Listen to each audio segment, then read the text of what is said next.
Boa noite, sejam bem-vindos à nossa segunda aula aqui de introdução ao Antigo Testamento. A gente vai falar um pouquinho sobre o ambiente do Antigo Testamento, contexto, né, como é que funcionavam as coisas nessa época. E aí hoje o Saião, o professor Luiz Saião, está aqui com a gente para contar um pouco sobre esse assunto.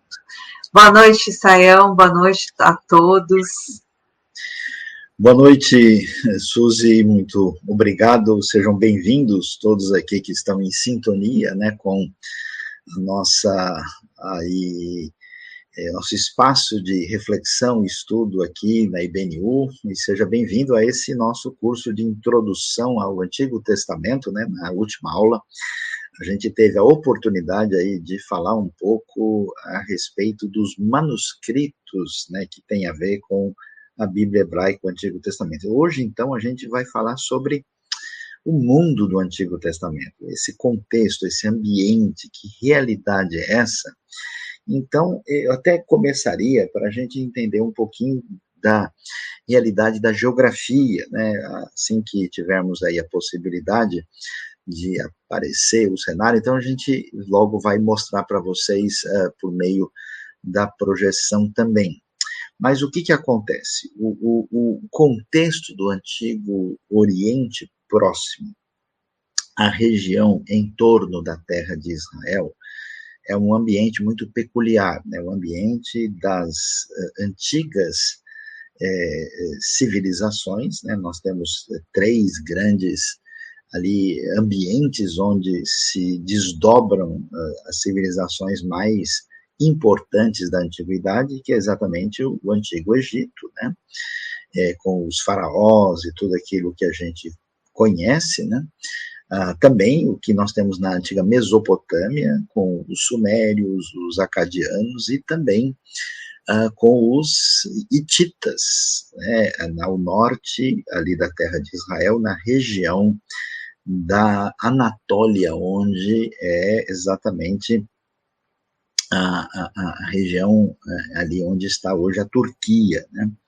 E o que nós temos nesse cenário? Nós temos um ambiente de terras desérticas e áridas, né? Quando a gente olha para a península do Sinai, né? E o deserto do Saara no Egito, o grande deserto da Arábia, a região do deserto do Negev e o centro-sul da terra de Israel, e toda a área que se estende pela antiga terra, onde estavam os antigos edomitas, os moabitas, amonitas e os arameus, que são terras, assim, particularmente desérticas, e nesse ambiente, o que a gente tem, né? A gente tem uma realidade das grandes civilizações ligadas aos antigos rios. Então, na Mesopotâmia, a gente sabe ali o Tigre e o Eufrates, né, que são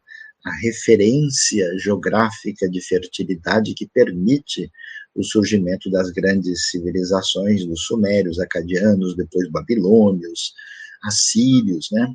E o grande rio Nilo, que tem a ver com tudo que acontece no Antigo Egito. Por que é importante a gente olhar isso, né? Porque conhecer o ambiente propriamente concreto, conhecer a questão climática, o deserto, tudo isso tem muito a ver com essa realidade que envolve essa situação para a gente compreender o que acontece nesse ambiente propriamente dito, né? Então, vamos aí ter a oportunidade de olhar como é que isso interfere no ambiente do Antigo Testamento. Nós temos, portanto, um cenário em que temos grandes potências, né? A gente pode acompanhar direitinho, você pode olhar, tá vendo? Toda essa área que você vê no mapa aí do crescente fértil, toda essa área que faz a conexão principal entre a Mesopotâmia e o Egito, e veja que a terra de Israel está bem no meio. Isso significa, né, que essa posição, ela é uma posição importante do ponto de vista geopolítico e, ao mesmo tempo, muito incômoda, porque o caminho entre as grandes potências passa pela terra de Israel, e isso vai interferir, por exemplo, no histórico de domínio, das guerras, desses poderes maiores que subjugavam os povos ali à volta. Muita gente fala, nossa, não lê a Bíblia, lê o Antigo Testamento, tem tanta guerra, tanto conflito, mas é porque esse é um cenário de muita região inóspita e árida, com regiões de fertilidade ligadas aos grandes rios, e com, vamos dizer, no meio da história toda, a terra de Israel estando ali nesse ambiente, né? E aí, prosseguindo, a gente vai ver como é que se organiza a geografia dessa terra. Na terra que você tem o deserto ao sul e a região da Judéia, da Samaria, da Galileia, né, que são divisões assim históricas muito conhecidas, e do lado de lá, do Rio Jordão, nós tínhamos a terra, né, dos Edomitas, dos Moabitas e dos Amonitas, e mais acima a terra de Gileade e de Bazã. Né? E para entender esse cenário, onde nós vemos o andar dos patriarcas, onde nós vemos a história dos reis de Israel, a gente vê também como é que o perfil propriamente da geografia mostra para a gente uma planície costeira, uma região intermediária chamada Cefelá, uma área central montanhosa, né, onde está Jerusalém, o Vale do Jordão e a região propriamente da Transjordânia. Então vamos ver mais o que a gente pode observar, né? Essa região é uma região de fertilidade e índice pluviométrico muito variado. Veja, por exemplo, nesse mapa, pequena área verde aí, mais escura, era a região que antigamente onde havia mais florestas e que depois foi perdendo isso. E essa área mais escura no outro mapa mostra o índice pluviométrico, o lugar, né? Veja, por exemplo, o mais escuro, onde chove muito, e a região amarelinha em torno do Mar Morto não chove quase nada, né? Então vamos adiante e vamos ver o que isso significa, né? Olha só que coisa. Quando você vai ler o Antigo Testamento, você vai ouvir falar de torrentes do Negueb, você vai ouvir falar, por exemplo, das fontes que vêm do Monte Hermon, né? Você vai ler o Salmo 133, que vai mencionar, né, que o orvalho que desce do Hermon, de onde ali que vai até os montes de Sião, e o Senhor dali ordena a sua bênção, né? Então, você vai ver como esse ambiente explica um monte de coisa na Bíblia e particularmente no Antigo Testamento. Aí você vê, por exemplo, como na parte norte, ali na região da Galileia, a chuva é abundante, é muito grande. E como essa chuva chega, por exemplo, até um certo ponto na parte elevada, perto de Jerusalém, mas quando chega na região do deserto ali, na parte de Jericó, ali perto do Mar Morto, no sul, não chove praticamente nada. Isso, então, né, vamos prosseguir, nos leva a entender como é que era o cenário desse tipo de vida, né? As pessoas, em grande parte, viviam no mundo antigo, e grande parte da história de Israel, em função desse ambiente de fertilidade assim limitada, as pessoas tinham uma cultura, como é a cultura original do povo de Israel, que é uma cultura nômade pastoril. O que quer dizer isso? Que os antigos patriarcas, né, até uma figura importante do Antigo Testamento, eles são pastores de rebanhos. Rebanhos aqui entendam principalmente, quase que exclusivamente, cabras e ovelhas, né, a palavra hebraica tzon. E nesse sentido, aí a gente percebe, né, que a situação de dos rebanhos envolve essa situação de transição, do pessoal ir para um lado, ir para o outro, né, e essa situação de cultura nômade ou seminômade, né. Quando o povo mudar para a terra, né, ele vai, vamos ver essas rotas antigas já já, quando eles mudarem para a terra, é aí que a gente vai ver que vai ter uma transição para uma cultura agrícola e já estabelecida na terra, né? Você vai ver como isso tem importância até hoje, né? Em festas de Israel, como a festa das cabanas, fala dessa transição do que é viver como seminômade no ambiente desértico e depois se estabelecer na terra de modo permanente e ter a sua casa, a sua habitação.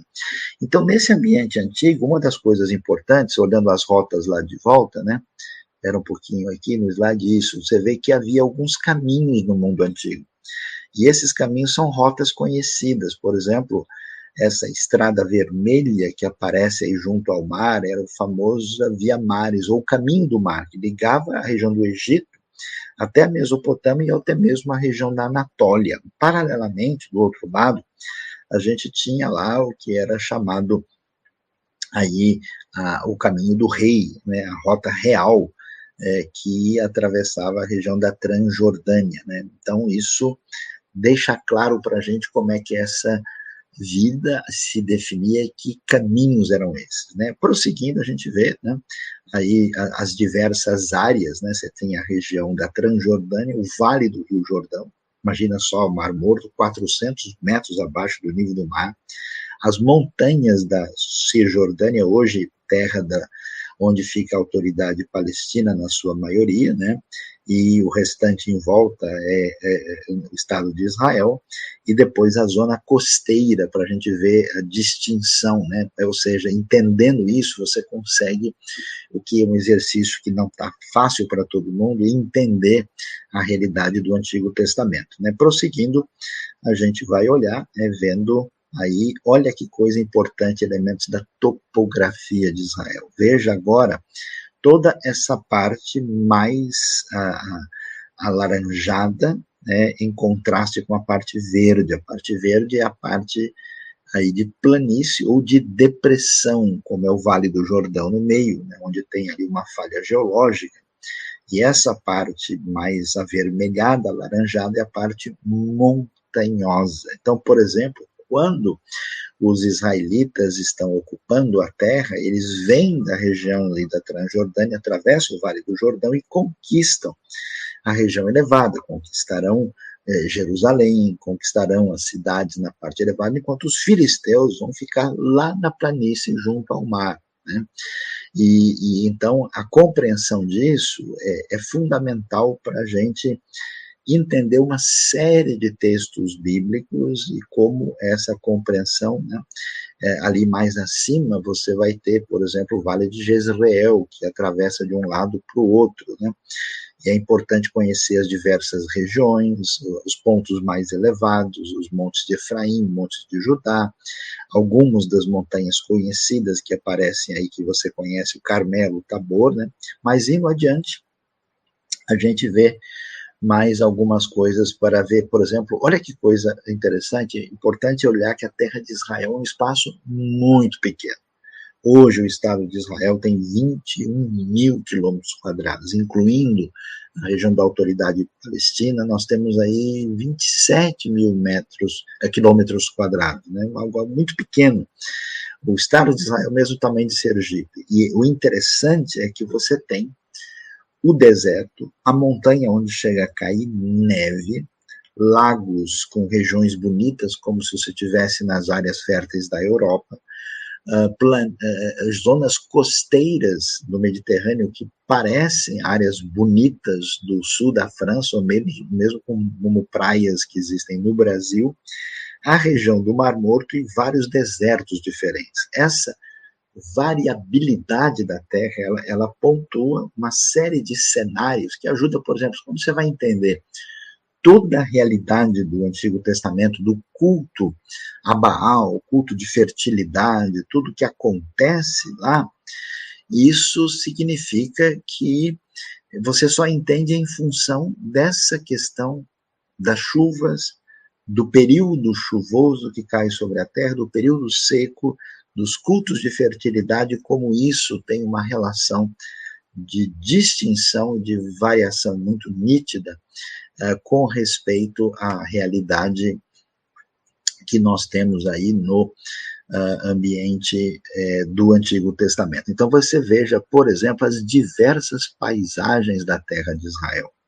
E como, na leitura, na interpretação, no entendimento do Antigo Testamento, o conhecimento do que é o Rio Jordão, do que é o deserto do Négev, qual que é a paisagem da Judéia, como é que é o Monte Hermon, né, como é que é a área da Galileia, o Mar Morto, tudo isso tem um perfil peculiar que faz toda a diferença no nosso entendimento do assunto. Então você veja, por exemplo, olha só o relevo de Israel.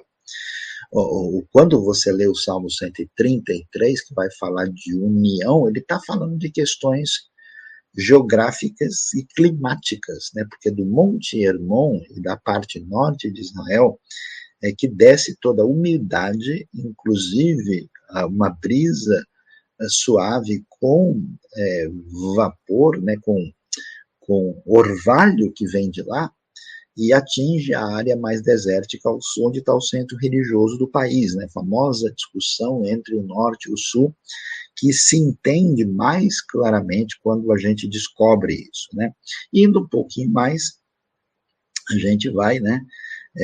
Vai ver, olha só as diferenças, olha o buraco que é o Vale do Jordão, né?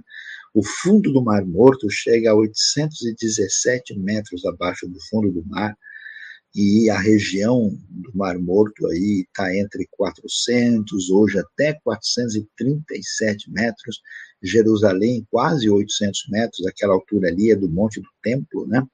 E a gente então tem um cenário muito diferente. Isso faz com que Israel, a terra, tenha microclimas completamente distintos e diferentes. Então você vai ter na Bíblia a história do indivíduo que num dia de inverno foi lá e lutou com um leão na neve, né?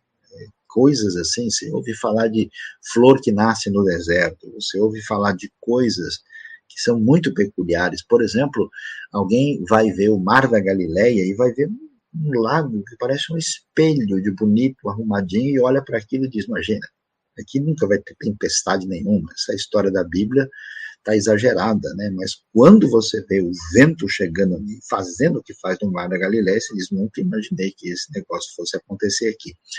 Tudo isso se entende a partir do perfil geográfico, do relevo, do clima, da vegetação e do índice pluviométrico. Olha só um corte aí que acontece, né, olhando a coisa de leste a oeste. Olha, o Monte Hermon, 2.814 metros, na parte montanhosa no centro da terra, o destaque para o Monte Tabor, Monte Gilboa, na região de Samaria, Monte Ebal e Gerizim, Monte das Oliveiras, o Monte do Templo, que é o Monte Moriá, o Monte Sião, e paralelamente na região oriental você vê a descida do Vale do Jordão, desde o norte até o Mar da Galileia, com cerca de 210 metros abaixo do nível do mar, até chegar ao Mar Morto. Então, veja como isso é fundamental. Então, talvez, você estudando a Bíblia, o Antigo Testamento, você lê esses nomes geográficos, o nome de vale, de rio, de montanha, e a gente passa batido. Então, hoje você vai ver, não, isso tem uma importância significativa no entendimento do texto, né? E aí, olha lá, uma foto do Monte Hermon, tá vendo? Com neve, coisa interessante demais a gente olhar, né? E quem tira essa foto tá numa temperatura aí de uns 20 graus à distância, sem qualquer tipo de frio, né? Essa neve só desaparece no verão mesmo, propriamente dito.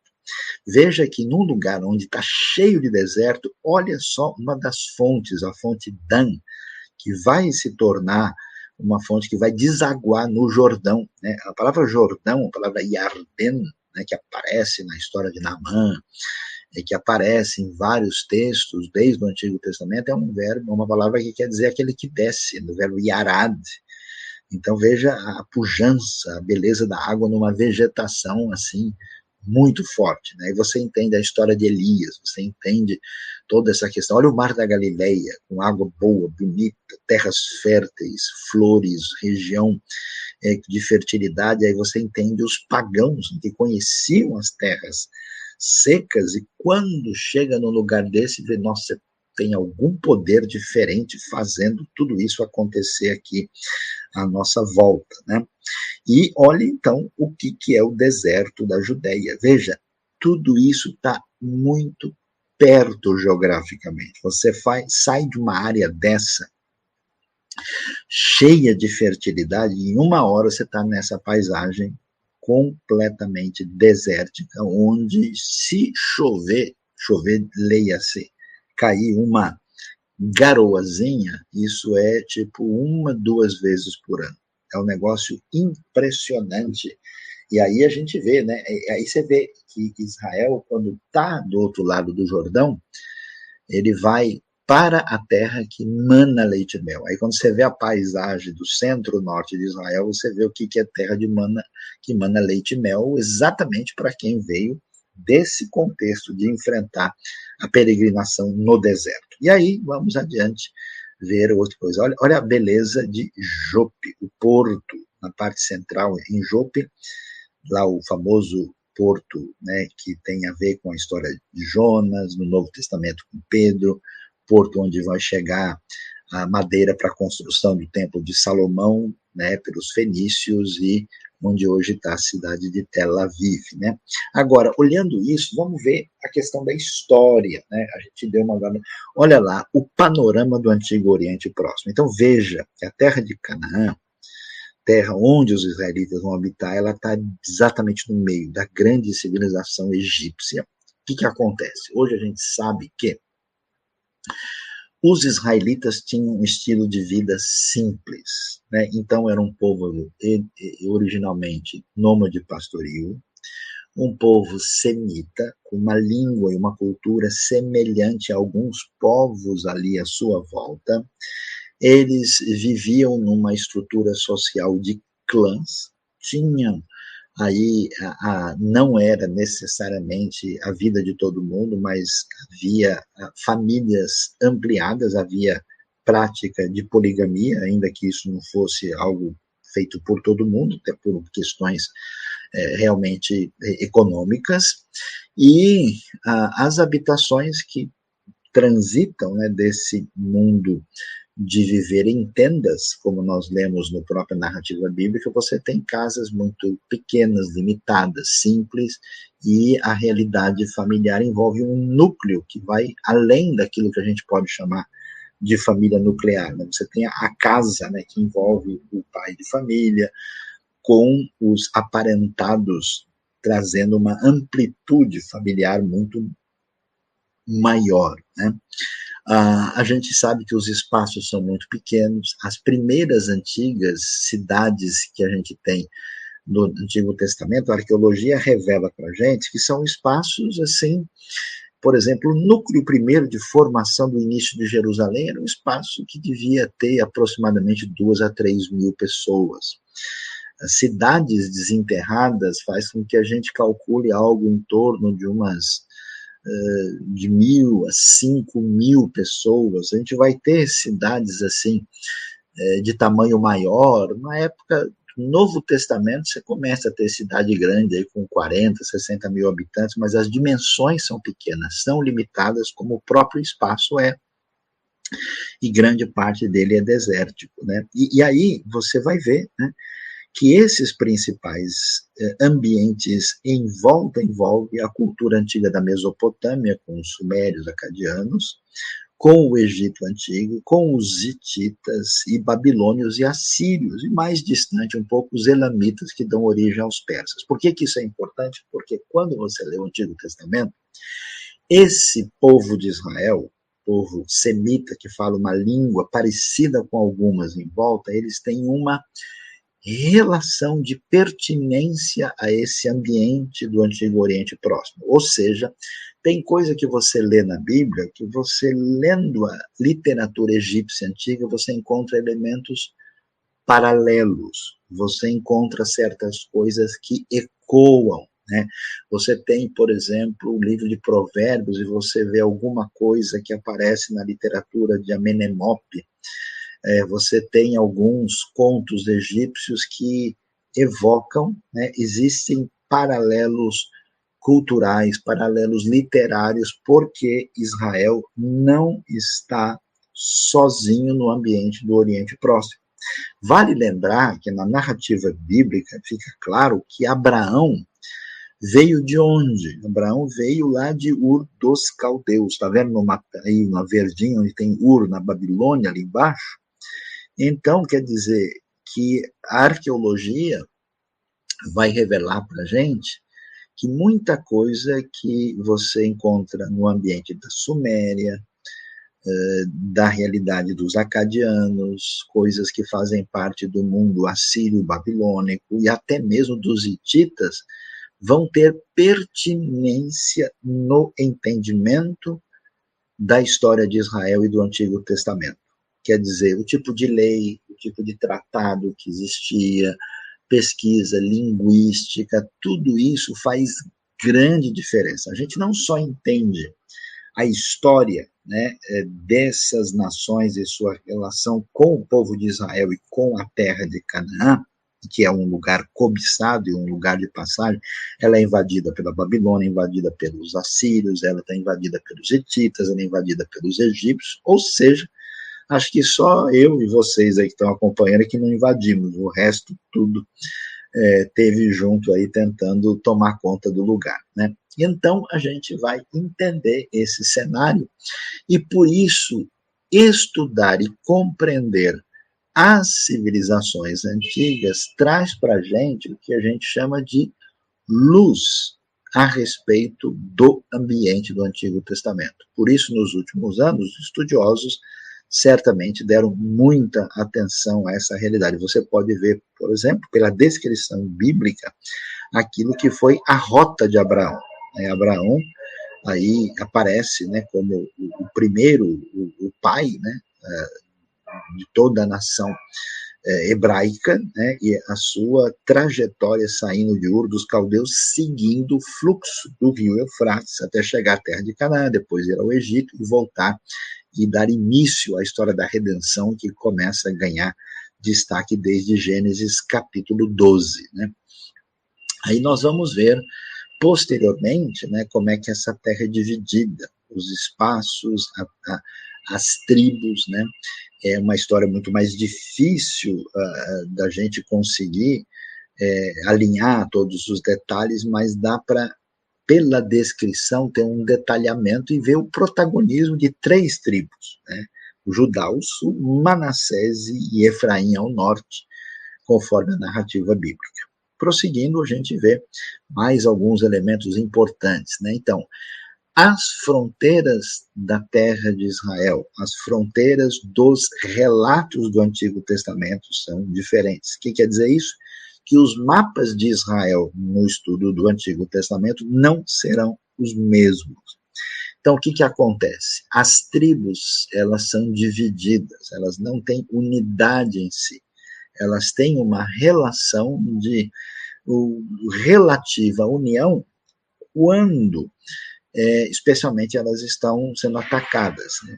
Mas com Davi vai conseguir fazer coisas extraordinárias, vai conseguir estabelecer a capital em Jerusalém, vai conseguir estabelecer uma unidade, então o território israelita consegue se expandir. E aí você tem mais ou menos a previsão do que seria isso, maior do que o Israel de hoje, mais ou menos o dobro do Israel de hoje, já que ocupa uma grande área da Transjordânia e sobe até a área da Fenícia e um pouco da terra dos arameus.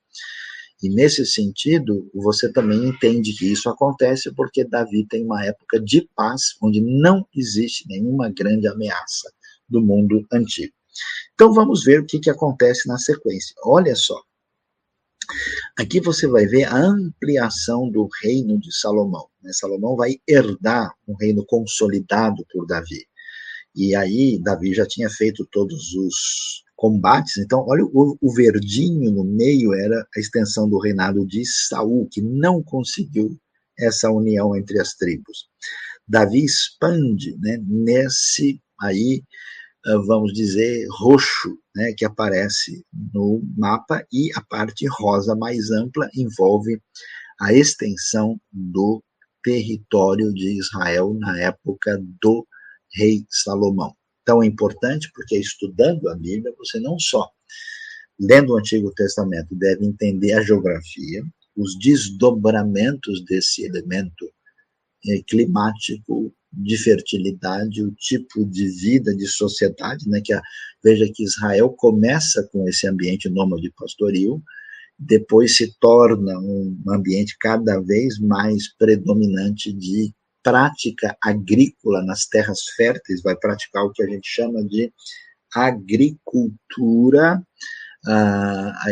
escalonada, né, que aparece naqueles degraus nas partes mais elevadas e depois vai crescer no seu ambiente urbano, né? Você vai ver que Salomão vai ampliar Jerusalém, vão surgir cidades importantes no reinado dele, que são as cidades de Megido, de Hazor, de Gezer, né?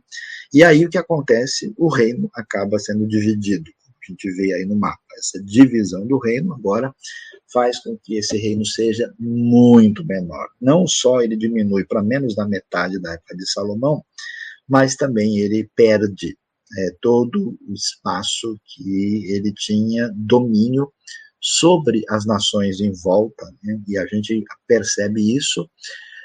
Particularmente, esse é um mapa que vai do ano 930 até 586 antes de Cristo. Então vamos aí prosseguir aí no entendimento. Olha só o que foi, né, o cativeiro assírio, né, a extensão do domínio assírio, e aí você vê, né, toda a amplitude desse domínio aí, né.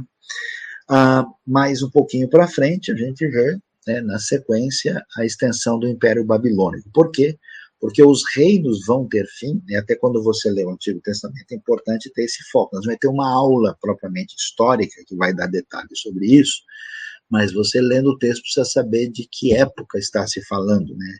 O reino de Israel unido vai ter uma existência muito limitada, né, durante Saul, Davi e Salomão. Depois é dividido. O reino do norte vai durar só uns 200 anos.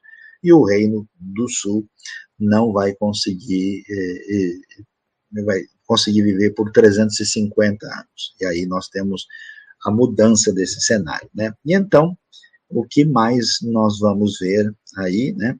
Aí as grandes impérios que tomam conta. Aí você tem a expansão do Império Persa, que vai ter um impacto, por exemplo, quando você lê o Antigo Testamento, tudo aquilo que você leu e estudou passa por uma transformação significativa do ponto de vista literário, cultural e teológico depois do período persa. Então, os livros de Ageu, Zacarias, Malaquias, Esdras, Neemias, Esther, primeiro e segundo Crônicas, são livros nitidamente do pós-exílio, que estão relacionadas exatamente nesse contexto do domínio persa da região.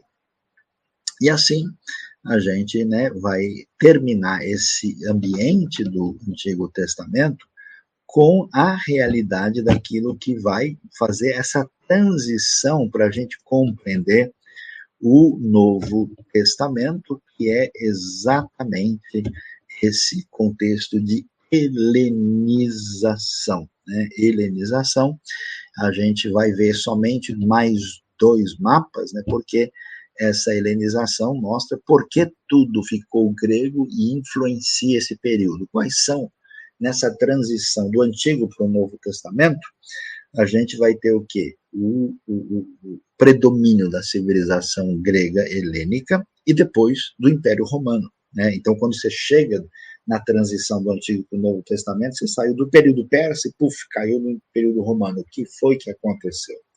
Como é que você entende isso? Compreendendo as mudanças históricas, culturais, políticas que aconteceram nesse período. Isso, finalmente, nos leva a perceber um pouquinho da história de Jerusalém, tá vendo?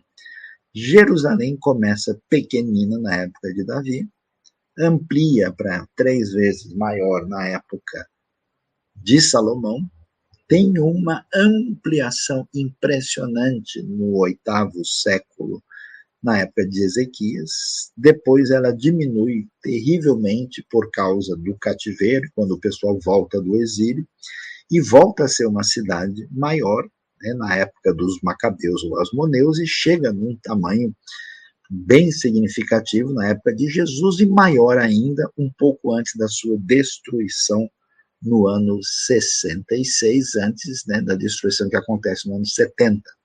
Então, você vê o crescimento variado e diversificado de Jerusalém. Então, vamos interromper essa apresentação para a gente poder olhar um pouquinho daquilo que tem a ver com o contexto histórico, cultural do Antigo Testamento. Nós vamos fazer algumas observações sobre alguns aspectos para mencionar. Então, podemos aí andar um pouquinho para frente, para a gente perceber, né, podemos ir à frente. Primeiro, é importante entender que o Antigo Testamento é uma literatura semítica. Estamos falando de língua hebraica, uma língua semita ocidental, que não tem nada a ver com as línguas indo-europeias. Quer dizer, não é só uma língua, é um outro jeito de pensar. Quer ver? Vamos olhar mais à frente um pouquinho, para a gente ver como é que é esse perfil. Tá vendo? Aqui tem um gráfico interessante que mostra que lá atrás existia um idioma chamado proto-semítico, que deu origem a uma série de línguas, entre elas o semita ocidental, que se desdobra num ocidental central, que vai para o ramo, né, aí chamado norte ocidental, com línguas como o cananita, o garítico, o fenício, o aramaico e hebraico. Isso significa que você tem outro jeito de pensar, uma outra estrutura linguística, um ambiente cultural, que se a gente não faz isso, um exercício de entendimento, a nossa compreensão do que envolve o Antigo Testamento fica bastante limitada.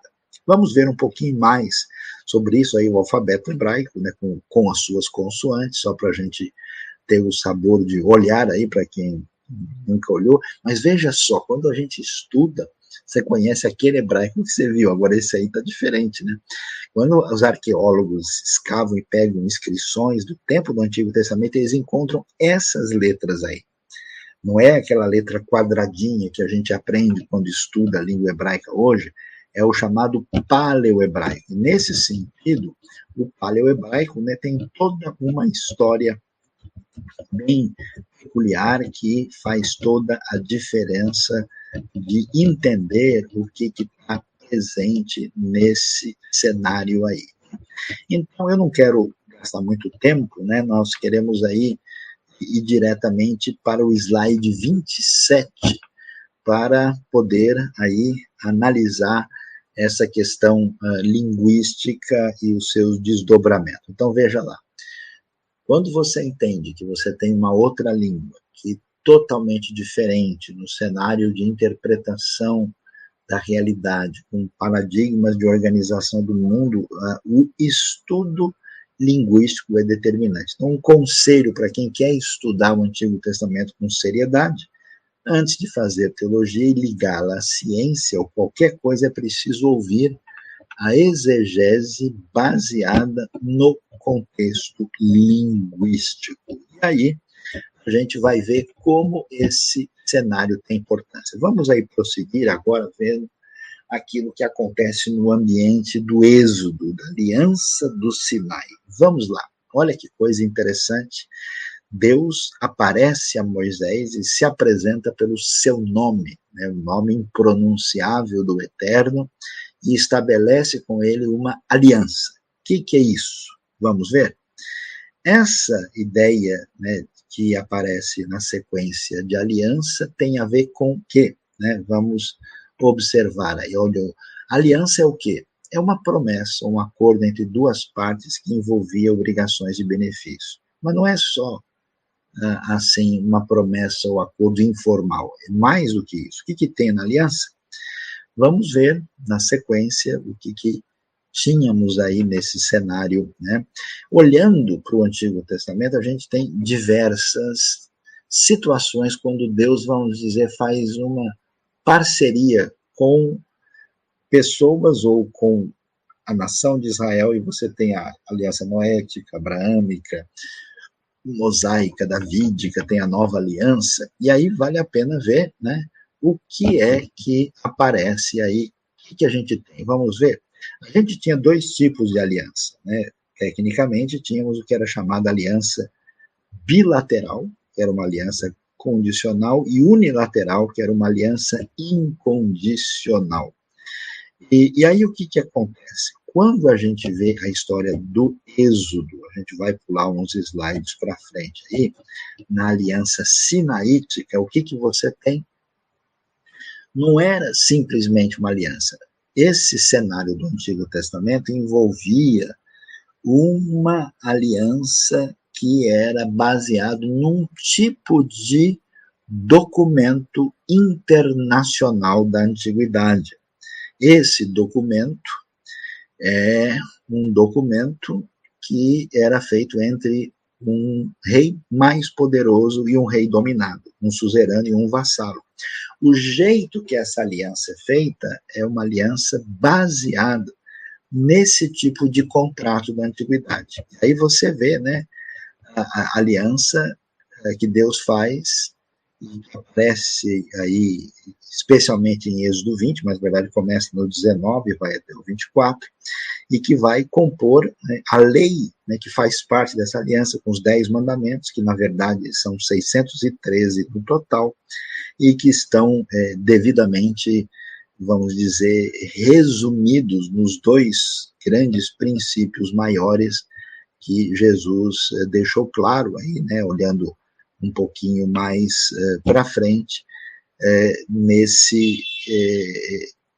naquilo que são os dois maiores mandamentos que controlam tudo, né, que existia isso. Na verdade, essa aliança que tinha a ver com a lei era uma expressão da graça de Deus, né, que Deus permitia que o povo impuro, pecador, pudesse ter relacionamento com ele, e essa lei tinha elementos cerimoniais, políticos, princípios éticos, mas ela era fundamentada em quê?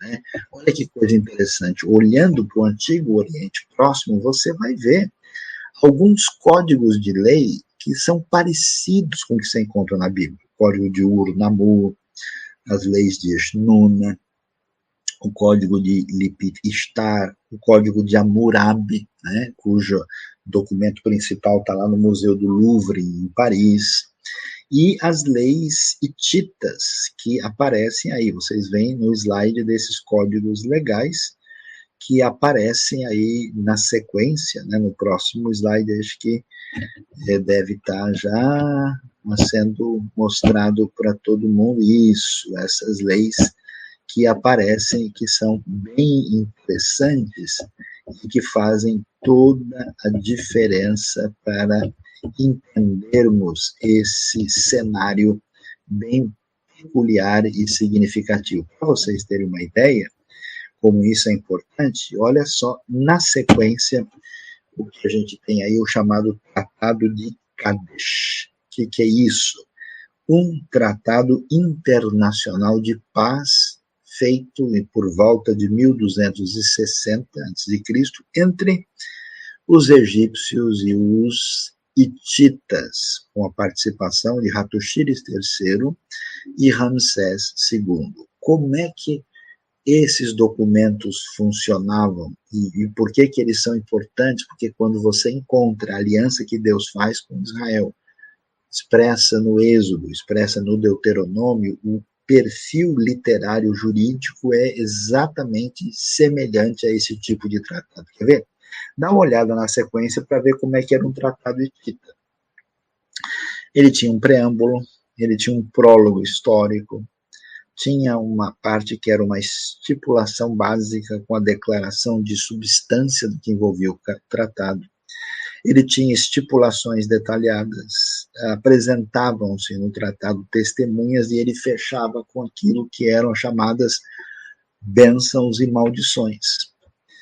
E, além disso, acontecia na sequência, o que a gente vê, algumas outras coisas que envolviam um juramento formal que o vassalo, né, aquele que era, digamos assim, o rei menor dominado pelo maior, né, na sequência aí do slide, e uma cerimônia de ratificação desse tratado e o que se deveria fazer com um vassalo rebelde, supondo, né, que o rei conquistador poderoso chegasse lá e depois o sujeito menor, mais fraco, resolvesse se rebelar, o que ia ser feito com ele? E aí a provisão para depósito do documento do tratado no santuário, e muitas vezes isso envolvia também a ideia de que ele devia ser lido de maneira pública e periódica. Quando a gente lê o que aparece no livro de Êxodo, olha só, elementos fundamentais na descrição da cerimônia de ratificação da aliança. Se você pegar Êxodo 24, você vai ver que aparece lá a referência, né, ao documento da aliança, e aí eu vou até dar uma olhadinha aqui para mostrar para vocês, se vocês estão acompanhando, temos um bom grupo aí em sintonia com a nossa aula de hoje. Olha só o que diz o texto no verso 4. Moisés então escreveu tudo o que o Senhor dissera. Ou seja, o documento da aliança está aí. O verso 7, em seguida, leu o livro da aliança para o povo, e eles disseram, faremos fielmente tudo que o Senhor ordenou. Então, você tem o documento da aliança, as estipulações. Quando Moisés se dirigiu ao povo e transmitiu todas as palavras ordenadas do Senhor, eles responderam em uníssono, faremos tudo que o Senhor ordenou. O que tem a ver com o juramento da aliança, que está aí, né, faremos tudo que o Senhor ordenou, e a mesma coisa, faremos fielmente tudo que o Senhor ordenou no versículo 7. Está vendo que o tipo de elemento é semelhante, quer dizer, existe uma espécie de consenso jurídico, literário, internacional, que é o pano de fundo do texto bíblico em questão. E aí nós temos a cerimônia religiosa, que incluía sacrifício e aspersão de sangue. No verso 4, a gente vê, né, que Moisés, na manhã seguinte, levantou-se, construiu um altar ao pé do monte e ergueu 12 colunas de pedra representando os 12 tribos de Israel. E em seguida enviou os jovens israelitas que ofereceram holocausto e novilhos como sacrifício de comunhão ao Senhor. Moisés colocou metade do sangue em tigela, outra metade derramou sobre o altar. Depois Moisés aspergiu o sangue sobre o povo, dizendo que é o sangue da aliança que o Senhor fez com vocês, de acordo com todas essas palavras. Moisés, Arão, Nadab e Abiú, 70 autoridades de Israel subiram, né? E aí aparece todo o detalhe de como isso aconteceu. E no final, no verso 11, nós temos: Deus, porém, não estendeu a mão para punir esses líderes do povo de Israel. Eles viram a Deus e depois comeram e beberam. Muito impressionante tudo que a gente encontra nessa descrição que vamos observar aí com detalhes no próprio texto bíblico para entender o que de fato está acontecendo.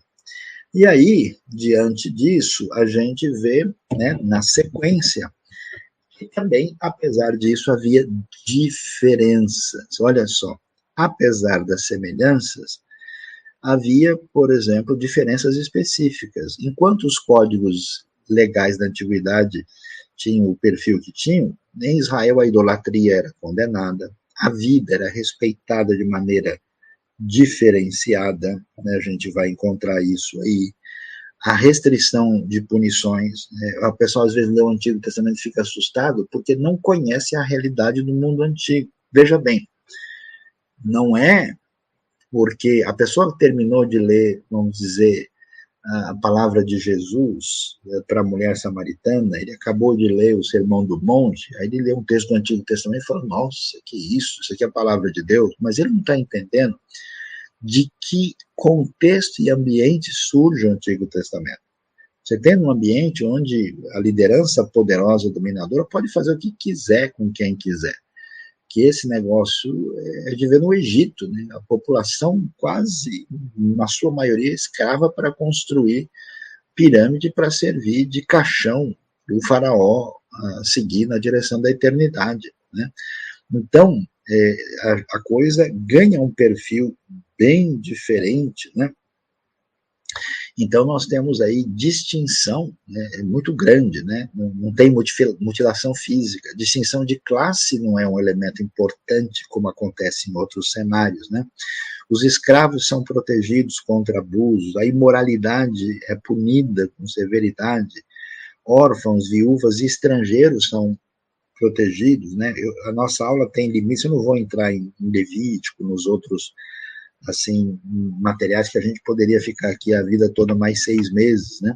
Então, tem diferenças significativas e também há uma diferença de postura religiosa, uma coisa que é dedicada ao Deus único, um alto grau de preocupação humanitária, que diferente dos documentos que aparecem no ambiente pagão, uma terminologia legal que também tem o seu perfil, e a ordem, o conteúdo também é diferente, é peculiar nesse cenário, né? E aí eu queria, só para a gente encerrar, ir para o slide 55, para a gente entender o cenário que envolvia a vida israelita, assim, no cotidiano, nesse ambiente que tinha a ver com a realidade do Israel antigo, né? Então vamos lá. O clima, né, estava relacionado com a realidade do contexto que se transformava no ambiente das festas de Israel, tá vendo? Então, se a gente começa olhando, vamos começar aqui diferente, né? Vou convidar você a olhar o mês de outubro, setembro e outubro, né? Você tem o quê? O pessoal está arando a terra, nós temos aí um período ainda de estiagem e verão, aí acontece a semeadura do trigo e a partir de outubro, novembro, começam as primeiras chuvas que vão dar início ao inverno, né? E aí a chuva em dezembro e janeiro, ela se torna forte, acontece a floração de amêndoas, colheita de cítricos em fevereiro, e isso vai até março, entrando em abril, quando a gente tem o final do período das chuvas, que é o início da primavera. E isso dá início à estação seca, e a partir de abril acontecem as colheitas. Então você tem a colheita do linho, a colheita da cevada. Olha como isso é interessante. Às vezes você lê, por exemplo, o livro de Ruth, ou lê uma passagem histórica que está falando que era a colheita do linho, o Êxodo menciona isso, a colheita da cevada, você sabe que época é. E aí, maio, né, que lembra a festa do Pentecoste, nessa época da colheita, aí você tem, né, a colheita do trigo, o amadurecimento das amêndoas, e depois, entrando em junho, o amadurecimento dos primeiros figos, a época de calor forte, né, especialmente em julho, piorando às vezes em agosto, né, amadurecimento de nozes, colheita de azeitonas, e chegando de agosto para setembro, os figos de verão, e também amadurecimento das tâmaras e romãs, e chegando também a época das uvas. Então, esse, o documento, o segundo documento mais antigo da língua hebraica, por exemplo, é um calendário agrícola, para a gente ver como isso tem uma importância interessante. Agora, olha só o próximo slide, né? Para a gente entender como esse cenário se transforma na sequência naquilo que vai ser um tempo sagrado. Quer dizer, tudo que você estuda no Antigo Testamento tem a ver com o Deus que age na história. Esse Deus que age na história, ele controla, então, né, a sequência do tempo que adquire um significado peculiar. E aí, esse tempo, que é um tempo puramente, vamos dizer, da natureza, se torna um tempo, vamos dizer, econômico e um tempo da atividade humana, e ele vai se tornar o que? Um tempo sagrado. Dá uma olhada na continuação, agora no próximo slide, o que é esse tempo sagrado que aparece no cenário aí, né? Você tem o quê? Olha lá, fevereiro, março, vamos ver, nós estamos agora nessa época, agora vai ter a festa do Purim, lembrança de Esther, tá vendo? Março, Páscoa, pães asmos, primeiros frutos, março, abril, a grande festa do Pessah, nesse período que vai dar início à primavera. Aí você tem na época da grande colheita, que é a colheita do trigo, em maio, o Pentecoste. Se a gente tem, né, Pessah lá em cima, em março para abril, você tem o Pentecoste, que é exatamente a festa de Shavuot.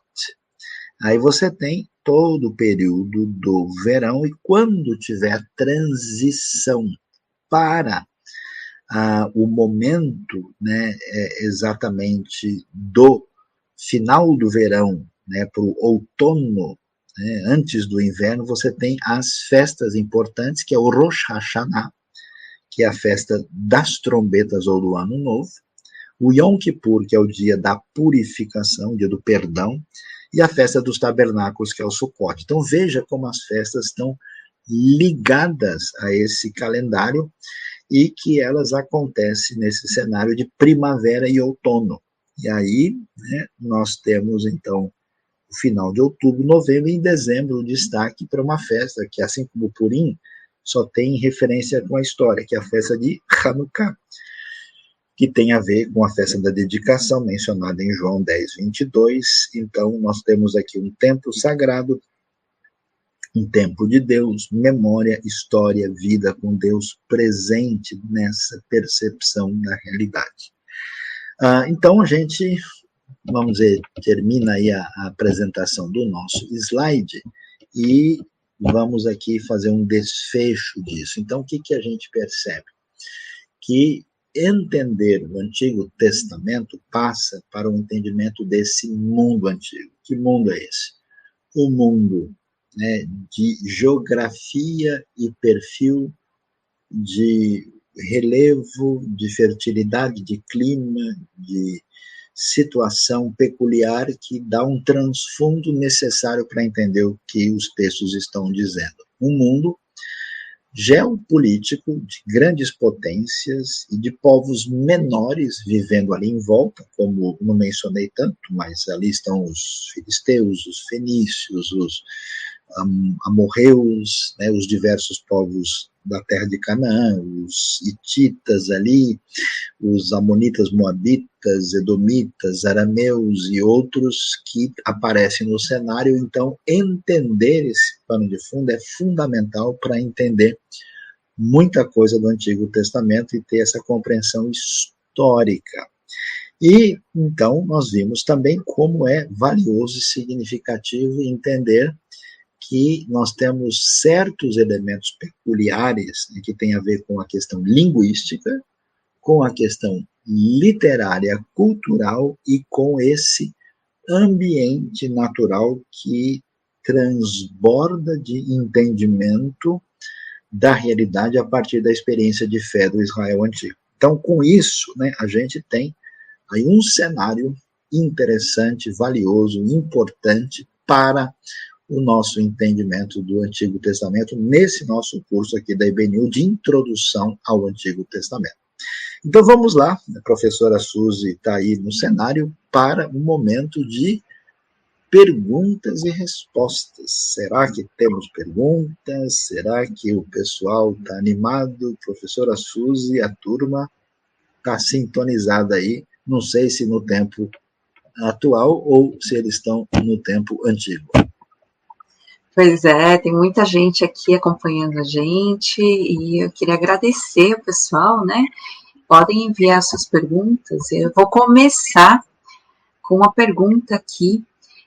Você falou aí de um contexto do ambiente desse Antigo Testamento, Sayão, mas a questão a gente lê a Bíblia e a gente vê algumas histórias que quando a gente vai conhecer um pouco, estudar um pouco, assim como a questão das contratos hititas, a gente tem histórias bem parecidas, né?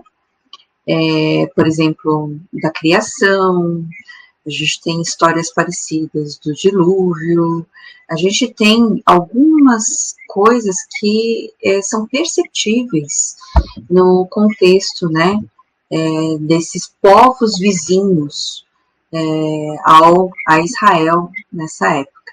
Agora, a questão, por que será que todos pensavam dessa forma? Ou eram perguntas que essas pessoas tinham e a Bíblia vai responder a essas? O que está acontecendo? Por que se tem esses mitos, né? E será que nesse ponto a Bíblia também não pode ser um mito do povo judeu? Olha, Suzy, é muito interessante e como a gente mesmo mostrou aqui na nossa aula, nós vamos perceber que Israel fazia parte desse cenário do ambiente do contexto cultural do Antigo Oriente Próximo. Pela própria narrativa bíblica, no passado mais distante, a humanidade conheceu mais a Deus de perto e se distanciou desse Deus. E olhando para a proximidade cultural, proximidade linguística, é absolutamente natural que esses grupos tenham histórias e referências literárias que tenham algum grau de similaridade.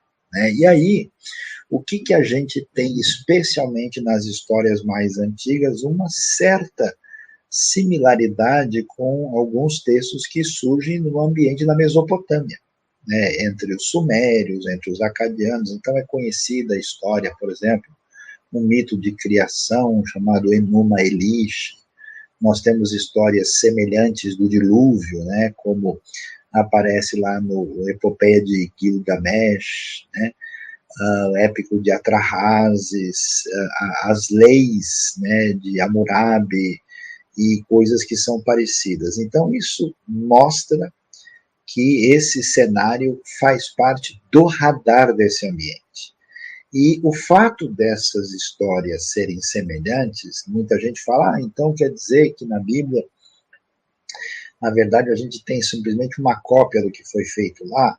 Não é necessariamente o caso. O fato dessas histórias serem semelhantes quer dizer que a realidade dessas histórias é tão forte e tão impactante que ela está presente em ambientes diferentes. E ela está presente em ambientes diferentes e ela recebe a ótica daquele que conta essa história. Então é como se eu dissesse aqui, olha, caiu uma grande chuva hoje aqui em São Paulo, uma pessoa de perfil, assim, vamos dizer, mais místico, poderia dizer, nossa, essa chuva aqui foi mandada pela divindade tal, né? Foi isso que eu achei que aconteceu. Outra pessoa de perfil totalmente secular diz, não, essa tempestade caiu aqui por uma combinação de fenômenos naturais, nem existe nada por trás disso, né? E alguém de perspectiva monoteísta iria dizer, não, isso aí é a chuva que Deus mandou, né? Então, o fenômeno é o mesmo, o relato é diferente. Então, nesse sentido, quando nós temos vários relatos semelhantes, por exemplo, sobre o dilúvio, tem tanta gente falando sobre o dilúvio que com certeza muita água caiu. Não é possível ter todo mundo falando de água e não houve água nenhuma. Agora, o relato tem o filtro específico horário. A Bíblia afirma que esse relato que ela tem é exatamente um relato que o escritor sagrado tem em função da sua relação com Deus e da sua revelação. Então, a gente não pode dizer que a Bíblia é cheia de mitos no sentido em que a história compromete a veracidade e a realidade. Ela pode ser chamada de história mítica no sentido que ela trabalha com ideias que são pertinentes a uma compreensão de uma cosmovisão da realidade, porque a palavra mito tem sentido diferente, né? Quando você fala dos grandes mitos da humanidade, são essas considerações em linguagem ampla que se desdobram numa perspectiva, numa cosmovisão. Isso não quer dizer que isso tem ou deixa de ter autenticidade. Agora, mito pode ser usado no sentido de que aquilo que está acontecendo é tudo menos uma descrição do que tem a ver com a realidade, que é, de fato, algo absolutamente psicológico, imaginário, que não tem qualquer relação com qualquer elemento objetivo. É interessante, né, Sayão, que quando a gente lê essas histórias e a gente vê a Bíblia, a gente percebe como a Bíblia está respondendo a essas perguntas, né, importantes, não só aquele contexto, aqueles povos, porque não é só para o povo judeu, judaico, mas também que isso responde às nossas perguntas também. Mas é interessante isso, né? Como são as questões são levantadas e a Bíblia está respondendo a essas questões, né? Muito, muito legal. É verdade. Sayão, você falou aí um pouquinho da geografia, né, de como alguns lugares muito férteis, outros bem desérticos. O Wagner pergunta aqui qual que é a questão, por que lá Israel é uma terra que mana leite e mel? É só uma expressão de linguagem? Olha, num certo sentido, a expressão ela é uma expressão, uma figura de linguagem que é metafórica, né? Ela está dizendo que não é que na terra só tem leite e só tem mel, né? E não é que a pessoa pisa na terra e ele vê o leite e o mel escorrendo do chão, né? Então existe um artifício literário, mas o que acontece? Você está falando no ambiente nômade pastoril. E esse pessoal sabe que até hoje você vai pela região do Oriente Médio e você vê que os beduínos, os pastores de rebanho, eles vivem, né, de leite de cabra, de ovelha e de camela às vezes, e de carne de cabra e de ovelha e de tâmara, né? E aí, então, quando você fala que um lugar tem leite à vontade, quer dizer que o seu rebanho está devidamente alimentado e você tem garantido o leite e os produtos derivados desse leite, como manteiga, algum tipo de queijo, assim por diante, né? Então isso é significativo, especialmente para quem está vindo desse ambiente nômade pastoril e entende a realidade do deserto. Aí nós temos uma pergunta sobre mel. Que mel é esse? Dvash. Curiosamente, é uma surpresa para muitos, o mel preponderante é o mel de tâmara. Existia, sim, a arqueologia comprova hoje que existia mel de abelhas, até o Antigo Testamento fala de abelhas, por exemplo, na história de Sansão, mas o mel predominante, até hoje você encontra em Israel, na região, é chamado de silam, né? Que é exatamente, vamos dizer assim, é um melado derivado da tâmara, que é muito docinha, especialmente quando ela fica seca, né? Ela é muito doce. Os que descrevem falam da tâmara tendo 26 vitaminas diferentes, né? E aí a gente vê que mel é esse, né? Inclusive um abraço para o Paulo Prado aí, que já disse que o queijo é com ele, e depois nós vamos conversar seriamente sobre esse assunto, porque lá é a terra que manda leite e mel, mas com Paulo Prado aqui emana queijo e outros elementos mais. É muito bom, é delicioso. Brincadeiras à parte, aqui a gente vê de fato, né, a figura que é de fertilidade e garantia de bem-estar e boa alimentação. Muito bom. Então, aí você falou, Sayão, sobre essa questão das festas anuais, né? Quantas festas eles tinham que realizar, principalmente nesse momento do Antigo Testamento, né? Quando a gente vê em Êxodo, a partir de Êxodo, como um mandamento, né? Como parte de tudo aquilo que eles devem fazer.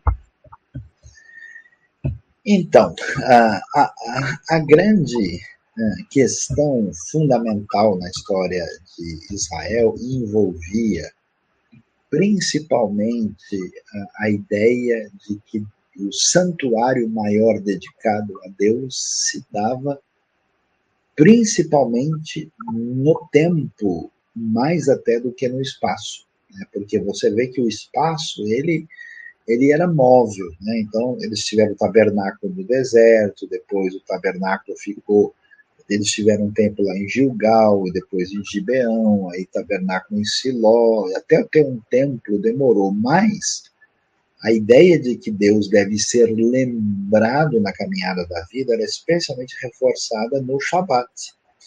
Quando a gente olha para as festas anuais, elas eram, sim, a gente tem várias festas, né? Mas assim, 3 delas são destacadas na Bíblia, e são festas que diz 3 vezes por ano vocês deverão comparecer diante de mim, né? E isso então marcava que era exatamente a Páscoa, o Pentecoste e a festa dos tabernáculos. Era sim uma ordenança da parte de Deus e que se estabeleceu como um momento especial para celebrar o que Deus havia feito na história, para ter um momento memorial que ajudava a comunidade a entender a sua identidade diante de Deus, à luz da memória da história, né? A Suzy é especialista nessa questão do tempo, né? Para que eles pudessem caminhar na direção do futuro. Isso é extremamente valioso e importante. E a gente não pode pensar nisso como mera tradição. Isso realmente tinha um valor muito significativo e marcava grande parte dessa realidade da cultura bíblica, que, aliás, se desdobra no Novo Testamento, né? Tanto é que a gente vai ver que a Páscoa é a base daquilo que vem a ser a ceia do Senhor, que é lembrança do que o Senhor fez por nós. Muito bom. Agora o Rodrigo pergunta quantas mudanças significativas teve a língua hebraica em todo o período do Antigo Testamento, né? Porque parece que o hebraico da época de Pentateuco é um pouco diferente, né, da época, por exemplo, do Reino Dividido, né? Então, a gente tem o registro bíblico do hebraico, né? E, de fato, você percebe algumas diferenças. Existe o que a gente chama de um hebraico um pouco mais elaborado, mas, assim, as diferenças maiores não são tanto necessariamente por época na Bíblia hebraica, é mais pelo tipo da literatura. Então, quando você pega, por exemplo, um livro poético, um livro que trabalha com um ivrit sifrutit, como a gente diria, né, um hebraico mais literário, aí é muito mais difícil você acompanhar o hebraico, por exemplo, do livro de Jó ou do livro de Ezequiel, né, ou até mesmo Provérbios, do que ler Jonas ou ler Ruth ou até mesmo ler Gênesis. Mas não existe uma, porque o que a gente tem é só o registro bíblico, né? Não adianta a gente pensar, o pessoal falava de um jeito que a gente não tem como lá verificar, né? Mas você tem um hebraico relativamente homogêneo, tanto é que do ponto de vista dos estudiosos você tem o que a gente chama de Ivrit Tanachit, hebraico bíblico. Depois sim, aí nós vamos ter um outro cenário, né? Quando você tem um hebraico depois talmúdico, né, mishnaico, depois você vai ter um hebraico medieval e depois você vai ter um hebraico moderno. Aí você tem algumas mudanças, mas ó, vejam só, o hebraico é um negócio impressionante.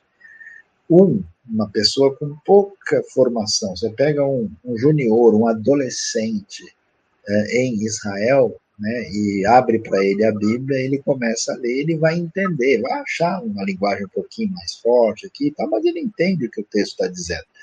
E se, né, o Abacuque hoje ressuscitasse, chegasse lá em Jerusalém, precisasse almoçar, fica tranquilo que ia conseguir se virar sem muito problema. Muito bom. Agora saiu, quando a gente pensa lá em Gênesis, qual seria a religião ligada a Melquisedeque? Abraão reconheceu, né, Deus na fé daquele rei que era sacerdote também. Então, essa discussão sobre Melquisedeque, ela é um tanto quanto ampla, né? Há estudiosos que falam de Melquisedeque não ser o nome de alguém, né? Como se fosse falar, uma espécie de referência a um clã sacerdotal. É como se eu dissesse Faraó, como se eu dissesse Abimeleque, né? De repente Abimeleque aparece de novo porque ele é uma dinastia. Então é como se fosse um sacerdócio presente ali.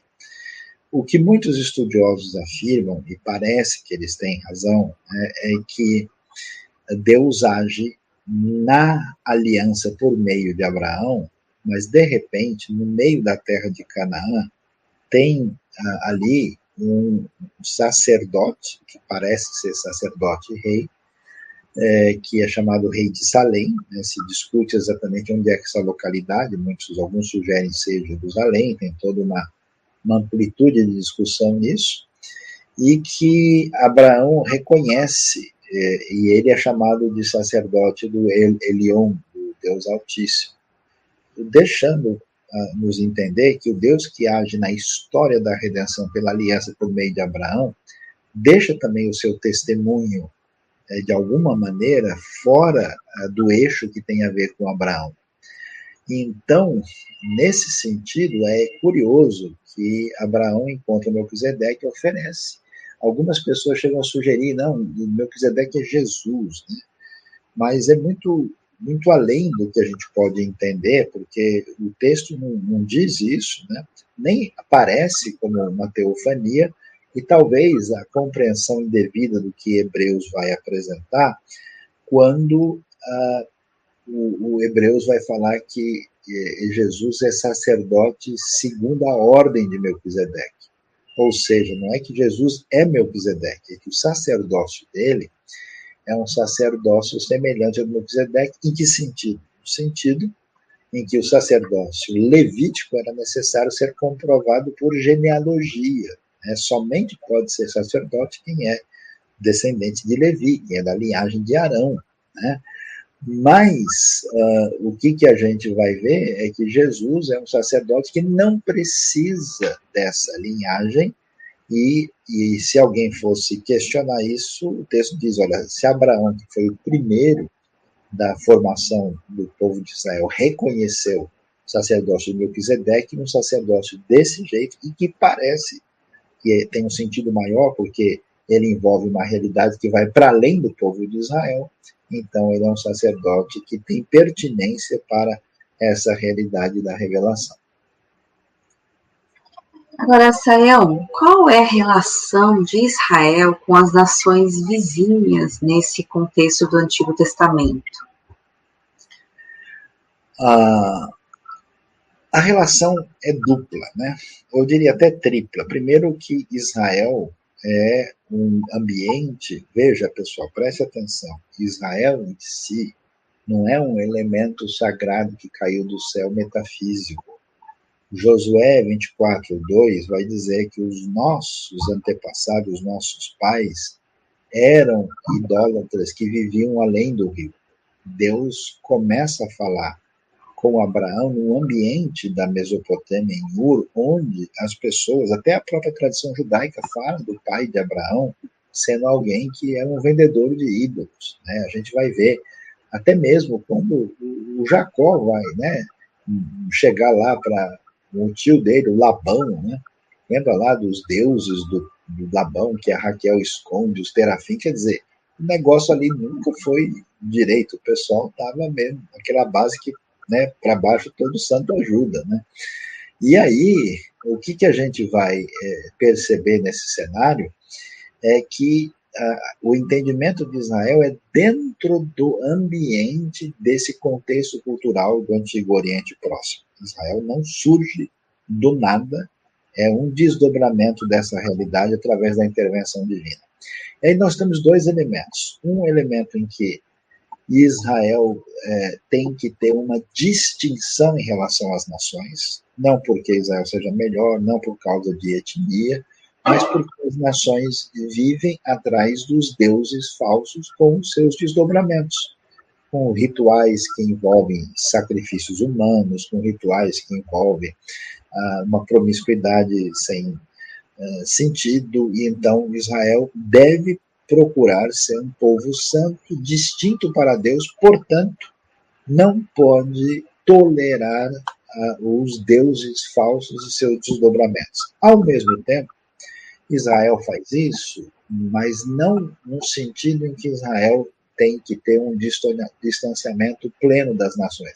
Israel tem uma função sacerdotal, conforme Êxodo 19. Nesse sentido, Israel serve como testemunha às nações. E nós temos no texto da Bíblia hebraica, do Antigo Testamento, o elogio de não israelitas dentro da história de Israel. José vai se casar com uma mulher que é filha do sacerdote do Egito, quer dizer que Moisés vai casar com uma midianita, que é exatamente Zípora, né?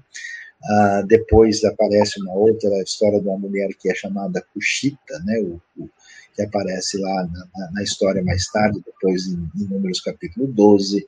A gente vê que no meio dos que saem do Egito vem uma multidão de estrangeiros juntamente com eles. A gente tem a história de Naamã, tem a história de Raabe, tem a história de Ruth.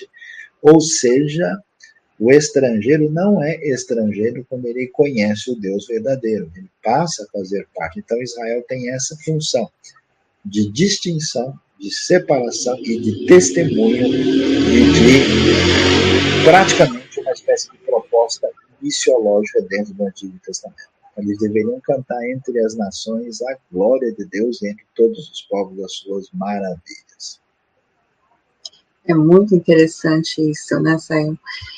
Agora, a Radassa pergunta se as pessoas deveriam entender que elas têm que estudar a Bíblia e não apenas ler, até porque ela faz uma pergunta anterior sobre a visão filosófica do mundo ocidental, né? A visão greco-romana pode ser vista como um impeditivo da compreensão errada da Bíblia, ou compreensão certa da Bíblia, na verdade, né? Leva a uma compreensão errada? Bom, Suzy, olha, vamos lá. A gente não só indica para o pessoal, né, aí se puderem acompanhar, tem até um aplicativo, tem o Rota 66, né, que facilita isso. Aqui na IBNU tem centenas, você é convidado a fazer parte do canal, não tem custo nenhum, se inscrever, tem dezenas de cursos de diversas áreas de textos bíblicos. O que acontece? Algumas pessoas ficam com medo, dizendo, puxa, eu sou um cristão simples, comum, só quero servir a Deus. Agora tem que entender um monte de coisa difícil, da hebraico, grego, história antiga, eu não tenho cabeça para isso. Veja, pessoal, ninguém precisa se tornar um estudioso, erudito para servir a Deus. Mas preste atenção, é a mesma coisa que cuidar da saúde. Você não precisa ser um médico, um professor de medicina, um doutor da faculdade para cuidar da sua saúde. O que você precisa fazer? Você só precisa fazer a coisa certa, né? Então, em vez de você ter todas as noções de bioquímica e das últimas novidades terapêuticas do mundo, você precisa consultar o médico certo e tomar, né, o medicamento certo e se alimentar corretamente.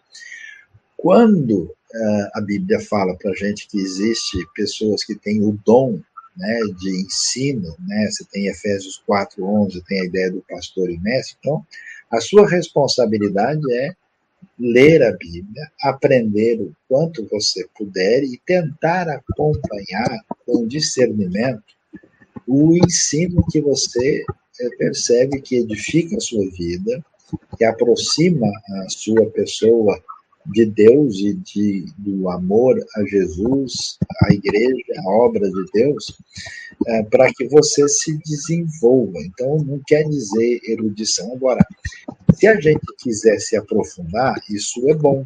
Né? Quem puder, e claro, uma pessoa às vezes aprofunda numa área, não dá para se aprofundar em todas.